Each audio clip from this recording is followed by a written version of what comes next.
Dostlar salam, hər vaxtınız xeyir olsun. Efirdə və eyni zamanda sosial şəbəkələrdə mənə ən çox ünvanlanan suallardan biri də avtopoliqanlıqdır. Soruşuruz ki, avtopoliqanlıq nədir və hansı hallarda hesab olunur? Gəlin, avtopoliqanlığın hesab olunacaq 3 əsas halı sizə sadalayım. Birinci halda avtopoliqanlıq iki və daha çox avtomobilin yolda yarışmasıdır. Bu anidən də ola bilər və eyni zamanda qabaqcadan planlaşdırılmış şəkildə də.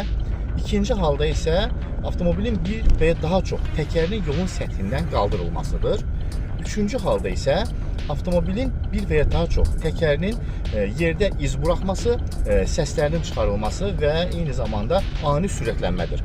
Bəli, bu üç hal sizin avtopoliqan kimi hesab olunuza zəmin yaradır və əgər sizin bu cür həvəsiniz və yaxud bu cür sürüşünüz varsa, sizin yol polisinizlə böyük probleminiz ola bilər. Odur ki, bütün bu cür adrenalin həvəskarlarını iyul ayının 6-sında 2025-ci ildə Bakı Trening Mərkəzinə dəvət edirik. Gəlin, Drive Show Bakunun 4-cü çağırışına siz də qoşulun, həm avtomobilinizi sürün, adrenalinizi orada çıxardın və eyni zamanda da orada böyük bir şov sizi gözləyir.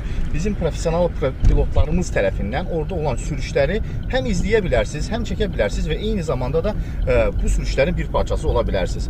Odur ki, iyul ayının 6-sında hər birinizi Drive Show Bakunun yeni 4-cü çağırışında gözləyirik. Özünüzdən müğayət olun, çalışın, yol hərəkəti qaydalarını pozmayın ki, cərimələnməyəsiniz.